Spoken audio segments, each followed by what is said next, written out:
Mes chers concitoyens, il y a 10 ans, nous faisions les premiers états généraux de Chaville.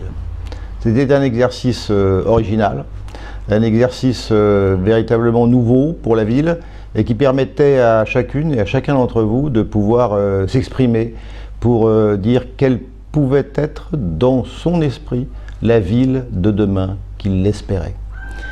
Eh bien aujourd'hui, 10 ans après, les enjeux ont changé.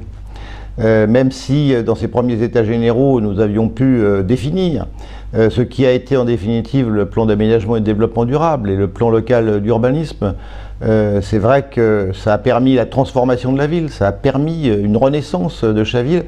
Aujourd'hui, c'est véritablement vers l'avenir qu'il faut nous tourner, 10 ans après, alors que les enjeux ont véritablement changé de façon profonde.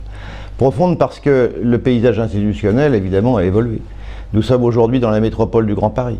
Nous appartenons à un territoire, le Grand Paris Seine-Ouest, qui est particulièrement actif et dynamique, et je m'en réjouis. Mais nous devons aussi faire face à un nouveau paysage sur le plan technologique.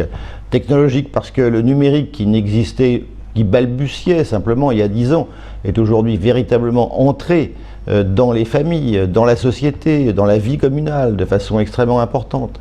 Et puis nous avons toute la révolution énergétique, la transition écologique qui est en train de s'opérer, dans divers domaines. D'abord la rénovation thermique des bâtiments, et des bâtiments en particulier privés, sur lesquels nous allons évidemment mettre l'accent, en aidant les copropriétés privées à pouvoir se transformer.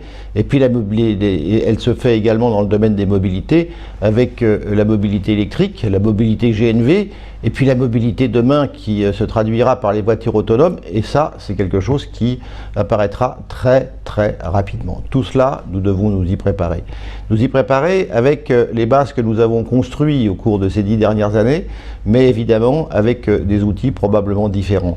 Et c'est à cela que je vous invite aujourd'hui en participant aux États généraux de 2018.